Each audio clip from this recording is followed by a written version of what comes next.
Hello, everyone, and welcome to this edition of My Strategy. I am your host, John M. Hawkins. We're coming to you live from the BBM Global Network and TuneIn Radio. We're very happy to be here with you today and glad you can join us. My Strategy episodes are live on Saturdays at 10 a.m. Pacific, 1 p.m. Eastern. We'd love to get your thoughts. You can send an email to talk@johnmhawkins.com. That's talk@johnmhawkins.com. Well, this week we're going to be talking about, is it better to multitask or single task? We're going to compare the benefits of multitasking versus single tasking. I'm going to talk about the multitasking misconceptions and the real and imaginary benefits of both. And then we're going to help you build your strategy. Well, again, very happy to be here with you today. Saturday is a great day of the week to reflect. At least I think so. But keep in mind that any time is a great time to assess your strategy. Now, the My Strategy radio show continues to grow. We're available on iHeart, iTunes, Player FM, YouTube, SoundCloud, Spreaker, and many more digital platforms. So if you'd like to listen to a replay of this show or listen to any one of the other episodes, you can find them there. You can find me on most social media platforms. My Twitter handle is HawkinsJohn. So that's @HawkinsJohn. And my website is johnmhawkins.com. And just like anything in life, we need to have a strategy and a plan to help us reach our goals, because the best laid plans don't always work. Now, this week I'm looking for stories on multitasking or single tasking. Do you have any good examples? Perhaps a tip or a trick? Would love to get those from you. You can send that to talk@johnmhawkins.com. And weekly we do give away giveaways on the show. So you can get the latest information about this week's giveaway at HawkinsJohn or johnmhawkins.com. And in addition to a great prize, we're also giving away a copy of my latest book, Coach to Greatness. There's a donation to help feed the hungry that we're doing, given the COVID-19, and also a cash prize for you. So go check it out there. Well, is it better to multitask or single task? Last week we were talking about the pros and cons of doing one thing at a time, and I wanted to touch back on that subject because as I went through that segment in the show, I felt there was so much more information to cover. So we're going to be talking about that today. We're going to talk about, are you a single tasker or a multitasker? Society places lots of emphasis on multitasking, and is that really the best thing for you to do? We're also going to talk a little bit about, are women better multitaskers than men? Multitasking has been perceived as something women do better than men, so we're going to dive into that. There's actually data out there to support a lot of this, so that's exciting. And then we're also going to go through the real and imaginary benefits of multitasking to help you look at some of the perceptions or illusions that are out there regarding the subject. Then we're going to help you develop your strategy to multitask or not to multitask.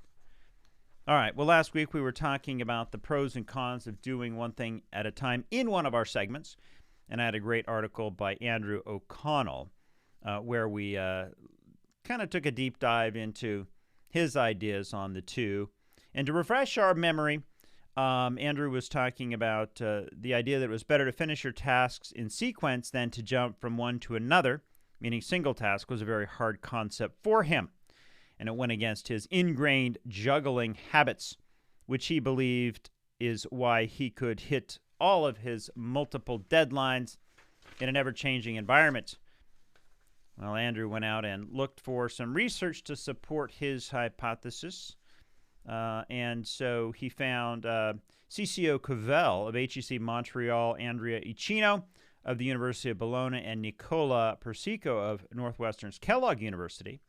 And they said that there actually is a lot of evidence to support that the sequential approach might be a good option for those who think they're doing a good job multitasking.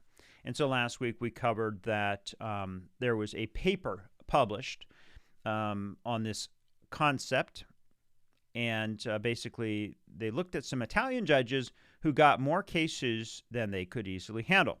Now, some of these judges were very heavy task jugglers, and some weren't. In the analysis of the caseload of this admittingly small sample, so bear that in mind. It's a very small sample.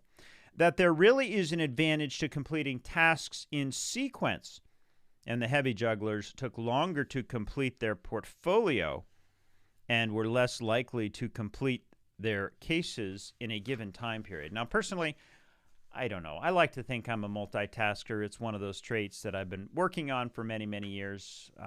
I know many of you might be working on those as well. So now we're talking about the concept of forget the multitasking, and we just want you to focus on one thing at a time. Kind of a strange concept, but it goes against some of those social norms. But let's continue and see what we can find out. But does that mean I should change my habits and plow through tasks sequentially? And the author says, I've been struggling with this question, and I don't know the answer. When I spoke to Persico about the research, he had acknowledged that the findings were counterintuitive. He said even smart people can be confused about this stuff, Persico said.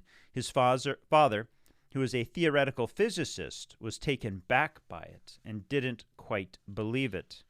As for Persico himself, the research has changed his way of thinking, making him more conscious of the value of finishing a task sequentially.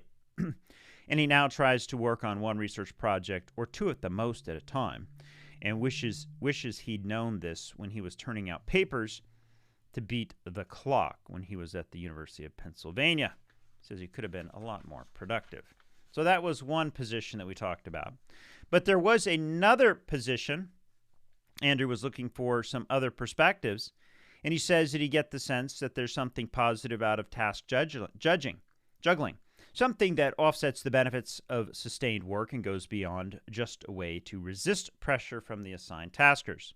So in his search for clarification, it was helpful for him to talk to American Impressionist painter John C. Terrelac, who juggles tasks all the time, and it is for a clear reason. So here's somebody who intentionally juggles tasks, and he says it makes him a better artist.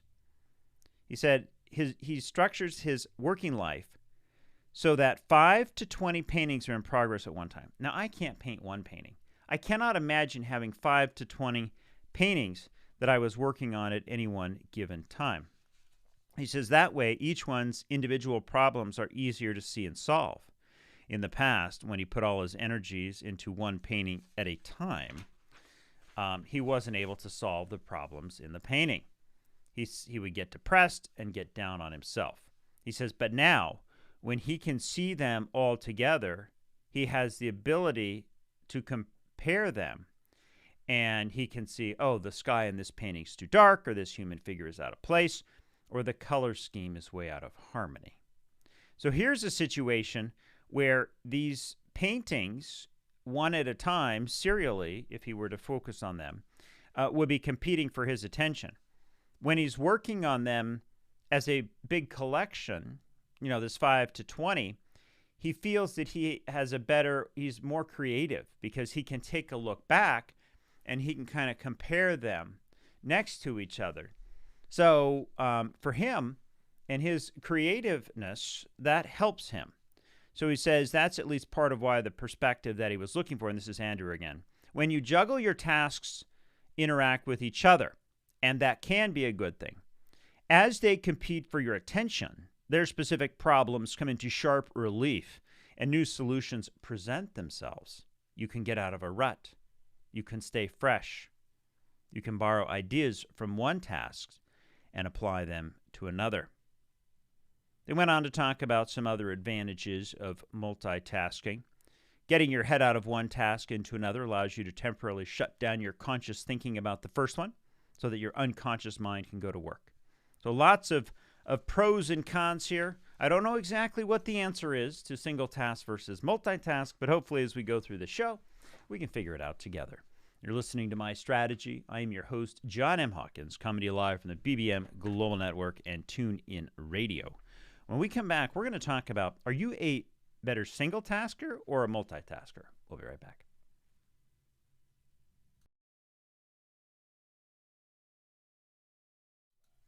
Hello and welcome back, everyone. I'm your host, John M. Hawkins. The show is My Strategy, and we're coming to you live from the BBM Global Network and TuneIn Radio. We're very happy to be here with you today. As always, we'd love to get your thoughts. You can send an email to talk@johnmhawkins.com. That's talk@johnmhawkins.com. Don't forget to check the social media sites at Hawkins John. That's my Twitter handle, or johnmhawkins.com. We have a good giveaway up. Cash for you, a donation to Feeding America, and also a copy of my most recent book. Right before the break, we were talking about the pros and cons of doing one thing at a time. In this segment, I want to talk about, are you a better multitasker or a single tasker? We're going to talk a little bit about the pressures society puts on us, what types of multitasking are out there. They are actually multiple kinds. We're going to talk about performing two or more simultaneously, switching back and forth, or performing tasks in sequence. I've got an article here. It's from the Power of Positivity blog.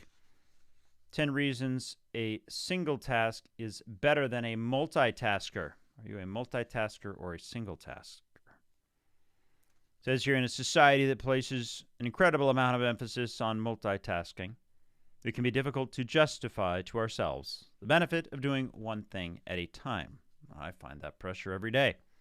First off, many traditional work environments don't provide the structure to single task. Business offices are now more than ever. They utilize computers, networks, and implement instant meetings, email, and other productivity tools. Since we spend a disproportionate amount of time at the office, it is easy to allow these habits to sink in. They've got a quote here from Christopher Westra: "The quickest way to do many things is to do one at a time." Multitasking actually encompasses 3 different things, according to the author: performing 2 or more tasks simultaneously, switching back and forth from one task to another, performing a number of tasks in rapid succession.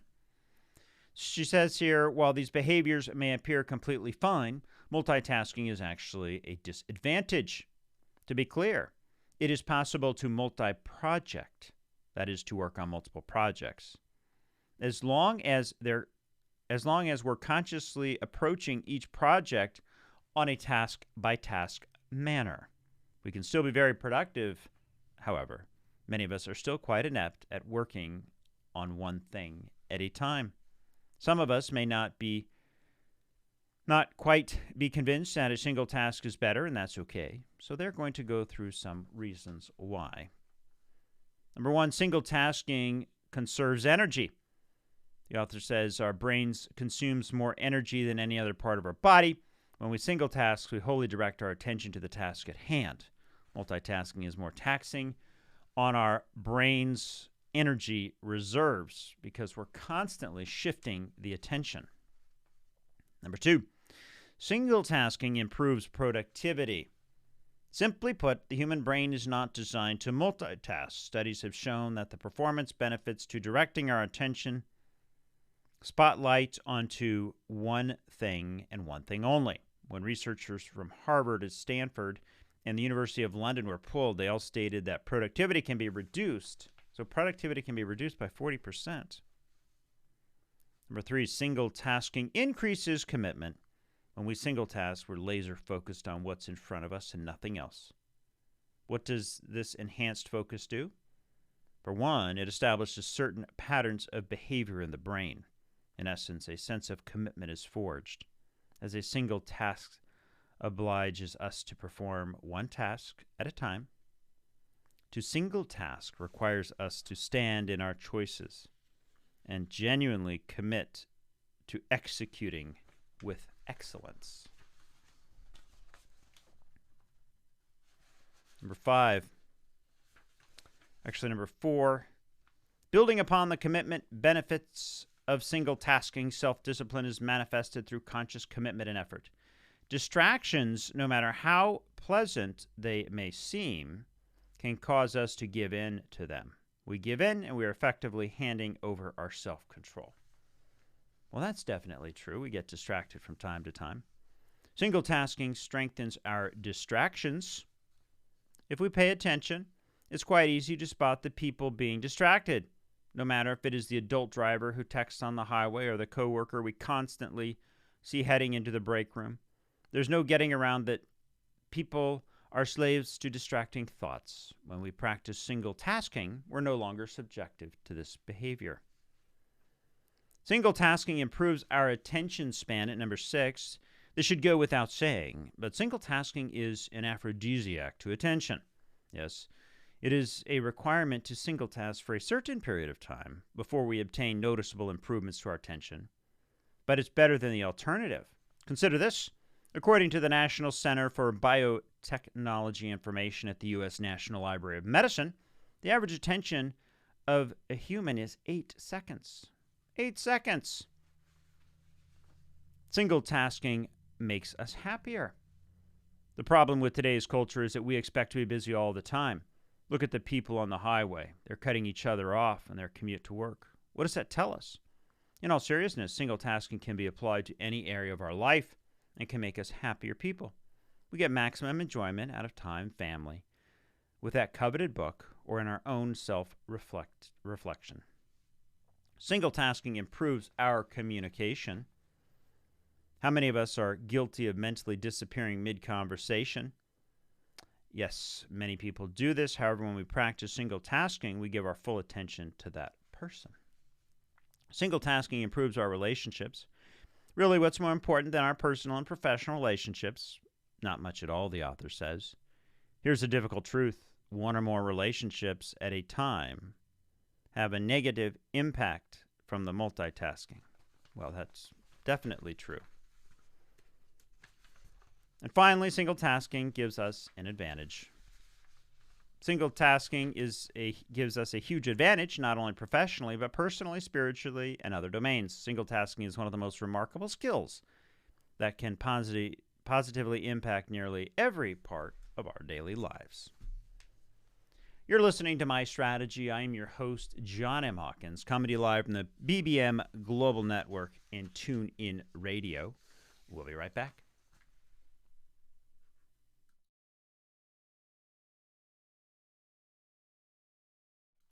Hello and welcome back, everyone. Show is My Strategy.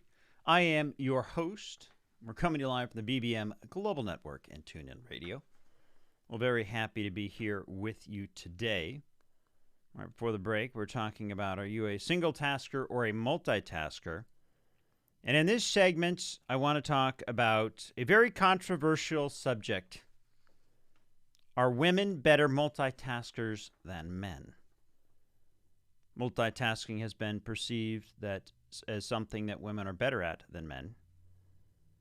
We're going to talk a little bit about some of the misconceptions and hopefully get to the bottom of this very important question. To help us do that, I've got an article here from The Conversation. The author is Leah Rupaner. She's an associate professor in sociology and the co-director at the Policy Lab, University of Melbourne. Article is titled, Women Aren't Better Multitaskers Than Men. They're Just Doing More. She says multitasking has traditionally been perceived as a woman's domain. A woman, particularly one with a child, will routinely be juggling a job and running a household. In itself, a frantic mix of kids, lunchboxes, housework, organizing, appointments, and social arrangements. But a new study shows women are actually no better at multitasking than men. The study tested whether women were better at switching between tasks and juggling multiple tasks at the same time. The results showed women's brains are no more efficient at either of these activities than were men's. Using robust data to challenge these sorts of myths is important, especially given women to continue to be bombarded with work, family, household tasks, and much more. She says in big, bold writing, no one is good at multitasking.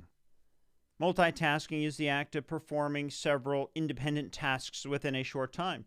It requires rapid and frequent switching of one's attention from one's task to another, increasing the cognitive demand compared to completing a single task in sequence. The study builds on an existing body of research showing human brains cannot manage multiple activities at once, particularly when two tasks are similar. They compete to use the same part of the brain, which makes multitasking very difficult. But human brains are good at switching between activities, which makes people feel like they're multitasking. The brain, however, is working on one project at a time. So one project at a time, but we can switch activities.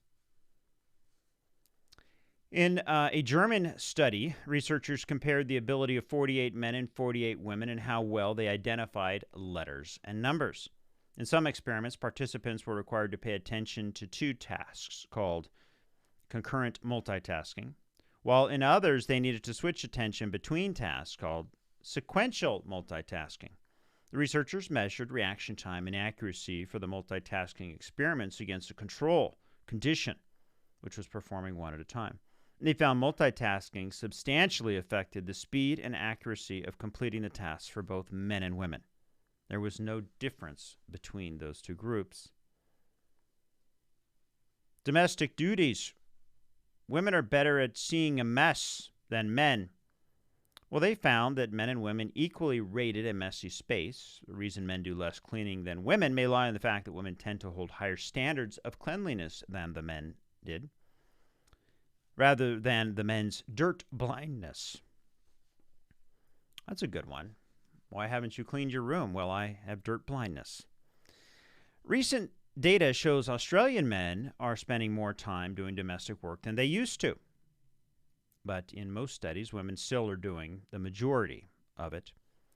Working Australian women have also seen their time across work and family activities increase over time, with breadwinning mothers spending 4 hours or more across these activities per week than the breadwinning fathers. So they go into some data, and this is pretty interesting. I actually covered this in my book, Coach to Greatness. It's the statistics of what people do on a daily basis, and depending on where you are in life, it's very interesting, what people do with their free time. And so here's a study that talks about the male breadwinner and the female breadwinner, and they compared the amount of time that they're doing housework on both levels. So, a couple with dependent children. The male breadwinner spends 14% of their time, and the female breadwinner spends 16.2%. Couples with dependent children, the male breadwinner is 26.2%, and the female breadwinner is 30%. So we still see that, while you have about, there's both people bringing in money into the family, those with those dependent children, the women were investing a much higher significant of their time to those activities than not. And it says this means that many moms are balancing planning birthday parties, child drop-off, ballet lessons, all with their regular jobs, commutes, and careers. So the consequence of the myth is that if the women brains are equally strained by multitasking, why do we keep asking women to do this? And more importantly, what are the consequences? Well, in a recent study, it shows mothers are more time-pressed, and the report that they have poor mental health than the fathers. They found that the birth of a child increases parents' reports of feeling rushed or pressured for time, but the effect is twice the size for mothers than for the fathers. Second, children double mothers' time pressure against, and as a consequence, lead to a deterioration in their mental health. So basically, it's saying that neither men nor women are really good at multitasking. Women are expected more, and perhaps if they have children, are investing more in those children. And as a result of that, they are getting increasingly asked to multitask, and as a result of that, ending up in some poor mental health. It's a good study here. It's interesting to look at the data, because we can have our own perceptions about what's happening. Are you a good multitasker? Or are you a not good multitasker? But I think fundamentally, when you start to look at the data and break it down into the various areas, it gives us a much better understanding of what's actually going on. You're listening to My Strategy. I am your host, John M. Hawkins, coming to you live from the BBM Global Network and TuneIn Radio. When we come back, we're going to talk about the real and imaginary benefits of multitasking. I'll be right back.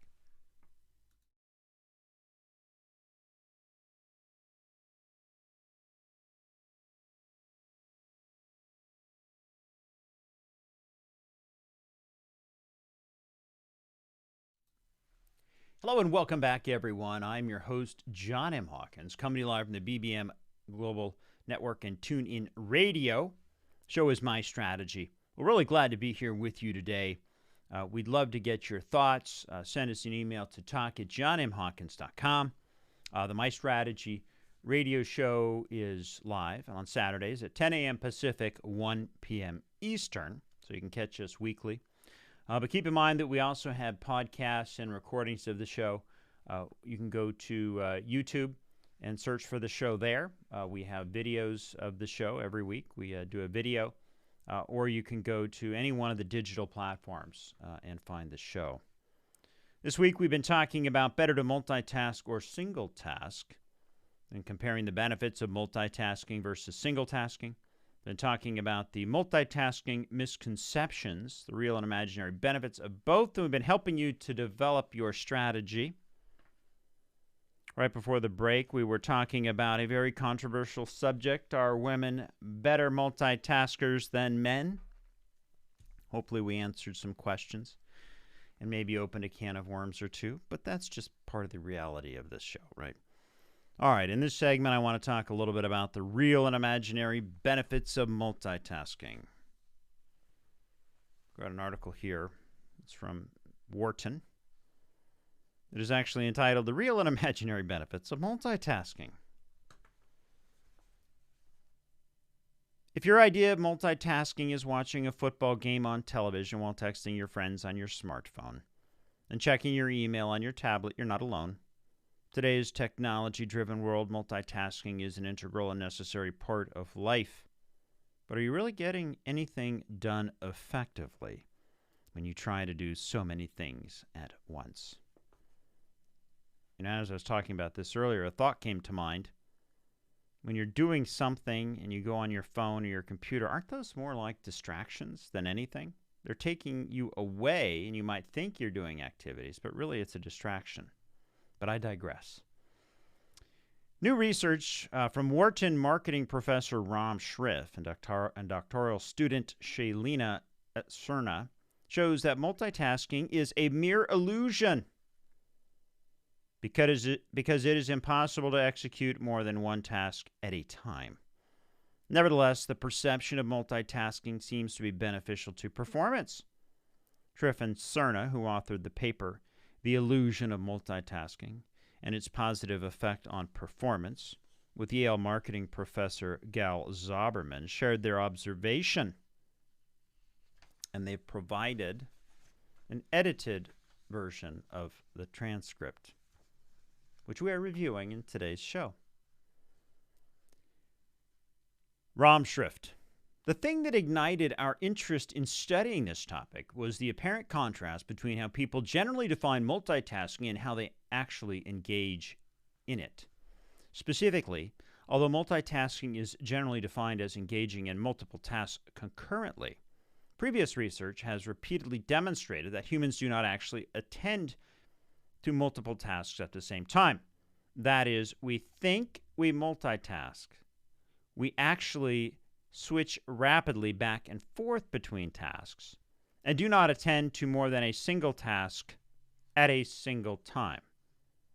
This means that multitasking is often nothing more than a perception or even an illusion.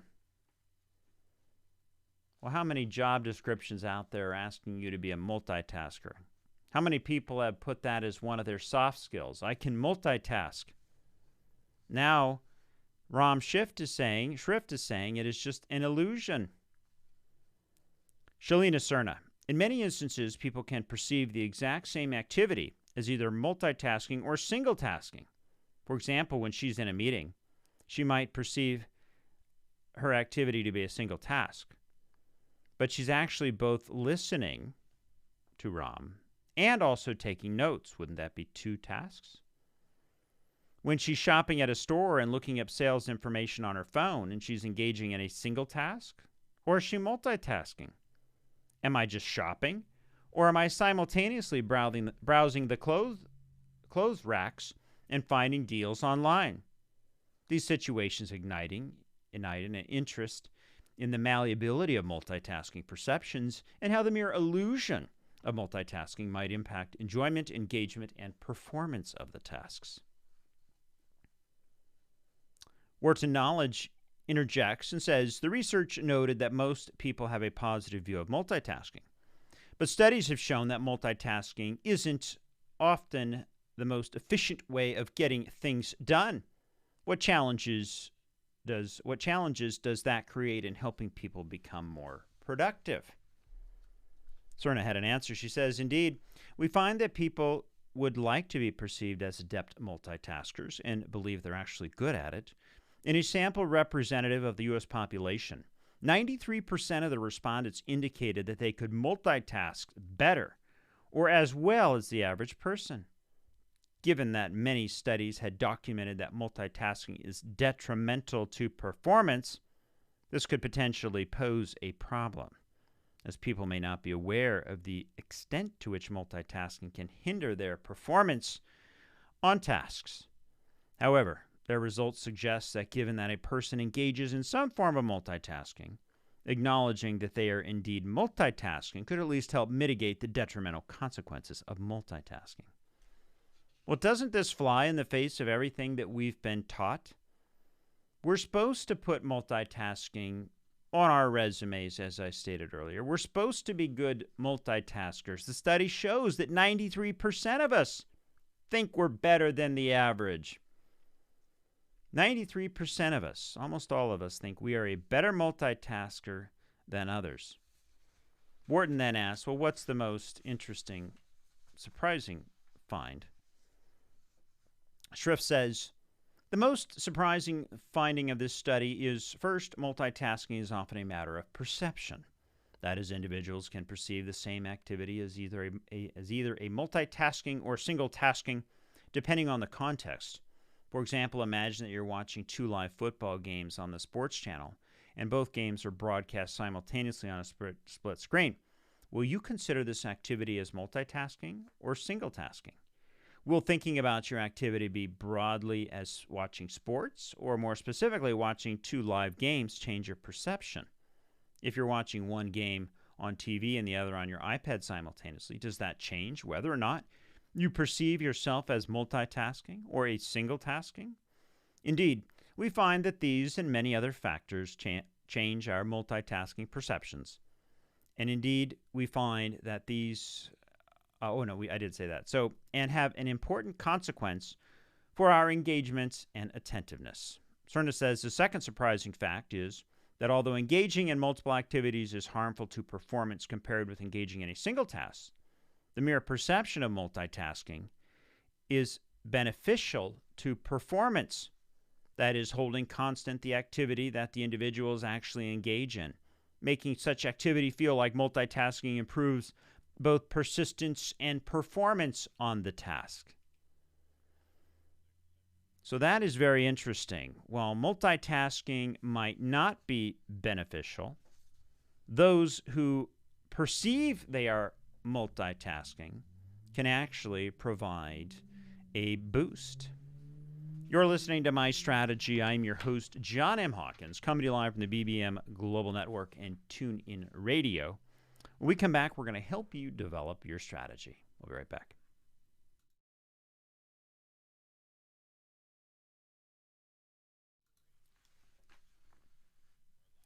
Hello and welcome back, everyone. I'm your host, John M. Hawkins, coming to you live from the BBM Global Network and TuneIn Radio.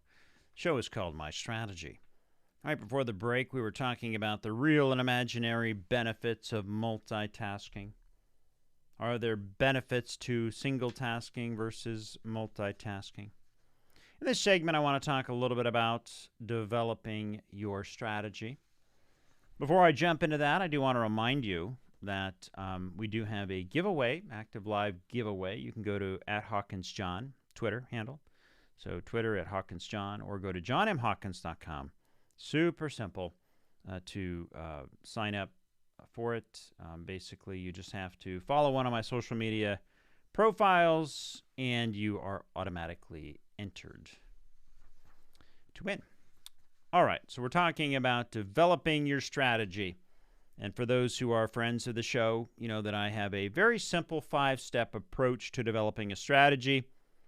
Reason why it's 5 strategies is I have 5 fingers, well, 4 fingers and a thumb, and that's how I remember that I've done all of my checks, my pre-flight checks, to make sure that I'm properly thinking about my strategy. And, the reason why we go over this every day is we want to get it ingrained into memory. There's 5 things to think about.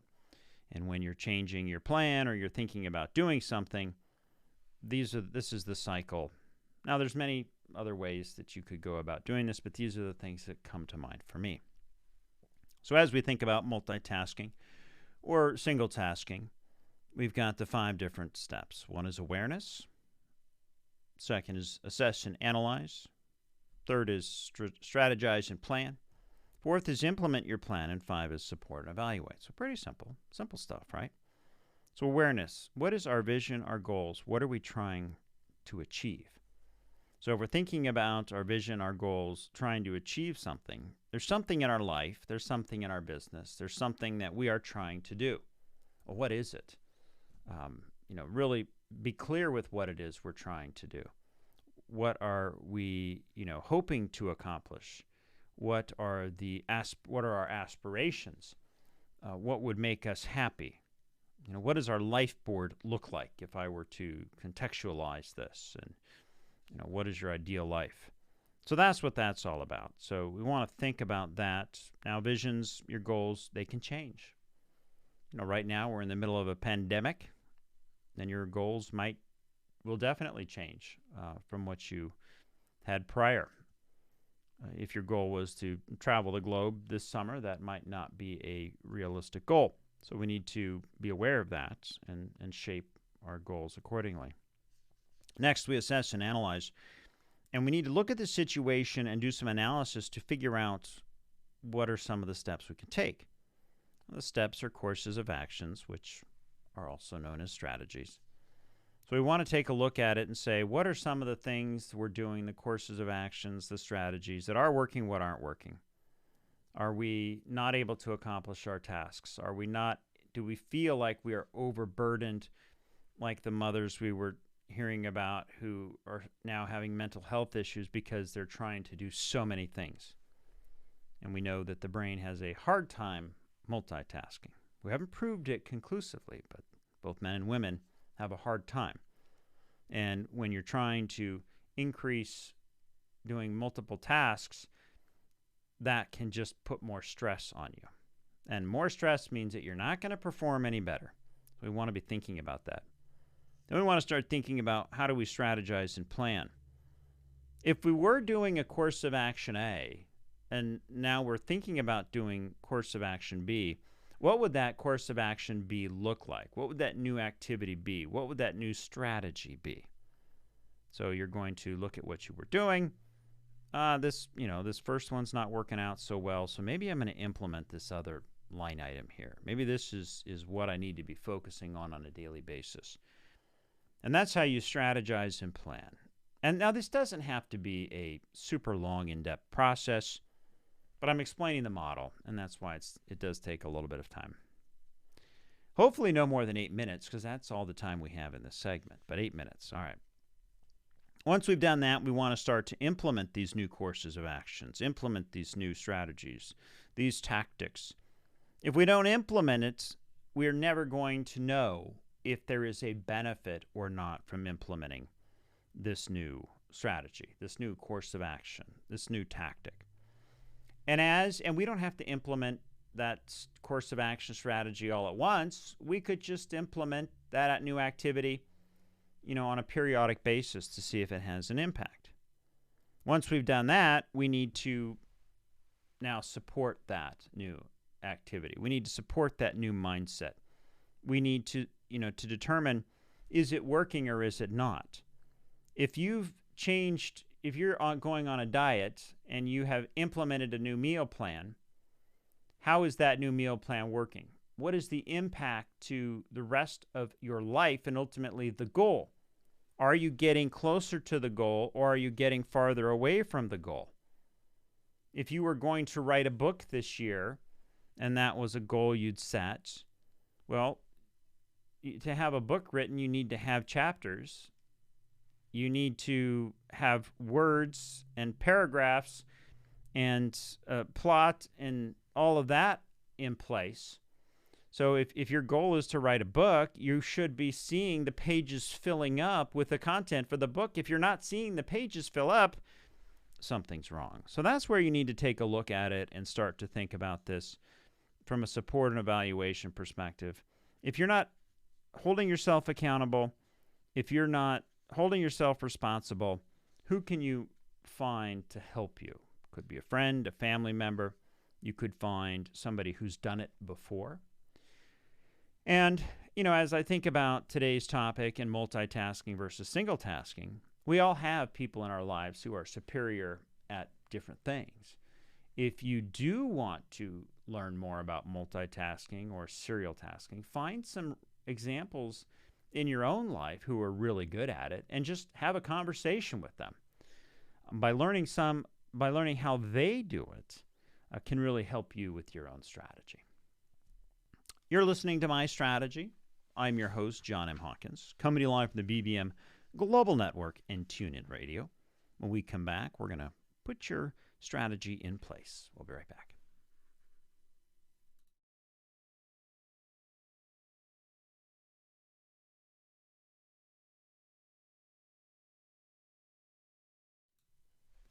Hello and welcome back, everyone. I'm your host, John M. Hawkins. We're coming to you live from the BBM Global Network and TuneIn Radio. The show is called My Strategy. My Strategy is live on Saturdays at 10 a.m. Pacific, 1 p.m. Eastern. And in case you missed this broadcast, you can find the podcast on iHeartRadio or Apple iTunes.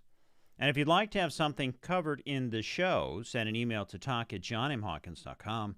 That's talk@johnmhawkins.com. Or you can give us a call at 844-MY-STRATEGY. That's 1-844-MY-STRATEGY. Well, this week we're talking about, is it better to be a multitasker or a single tasker? We're talking about the benefits of both, the pros and cons.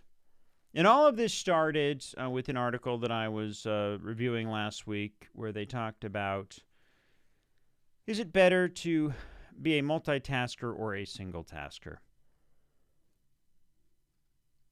And there were some Italian attorneys, who were working on casework, and they'd identified in the studies that those attorneys who felt they were heavy multitaskers actually were not as good at completing their caseload as those who were focusing on fewer cases.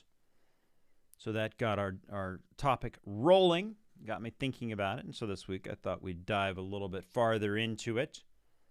We then talked a little bit about, are you a single tasker or a multitasker? In fact, society places an incredible emphasis on multitasking. Many of us put multitasking on our resumes, or we say that we're great multitaskers. Employees are always looking for somebody who multitasks and works well under pressure. But in fact, there's different types of multitasking. Are you trying to perform two or more actions simultaneously? Are you switching back and forth? Are you performing those tasks in succession?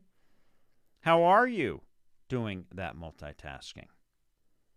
We also learned that there was an artist who tried to multitask, or who felt that as a multitasker, he was a superior artist because of the multitasking. The reason? Well, if he had 5 to 20 paintings sitting out there, he could compare all those paintings against the others. And as he would look at all the paintings as a whole, he would be able to figure out, is the hue off, is the light off on this painting, and he would go fix it, and he felt that he was a better artist as a result of that. We then talked a little bit about women. Are they better multitaskers than men? According to the studies we looked at, multitasking was something that women are better at, but it actually was a myth. No one is good at multitasking. They were trying to challenge these misconceptions and saying that, part of the reason why women were better multitaskers is they felt they had to get these things done. But all it left them was adding additional stress in their lives. They were doing the context switching, going from one task to the other, but they did end up with more mental health issues as a result of it. So we talked a little bit about the real and imaginary benefits of multitasking, and that learned that in this particular study was more perceived as a good thing or an illusion. People want to be perceived as a good multitaskers, but in reality, it is best if we try and focus on one thing at a time. But it's difficult to change. It's difficult to know what we need to do. And when we start to put our strategy in place and develop the strategy, it's important to understand that breaking those habits is hard. But if we can be aware of those patterns, and if we can consciously prioritize and commit to our goals, then we have a better chance of achieving those. Well, that's all the time we have for this week. I want to wish all those mothers out there a very happy Mother's Day. You're listening to My Strategy. I'm John M. Hawkins. We'll see you next time.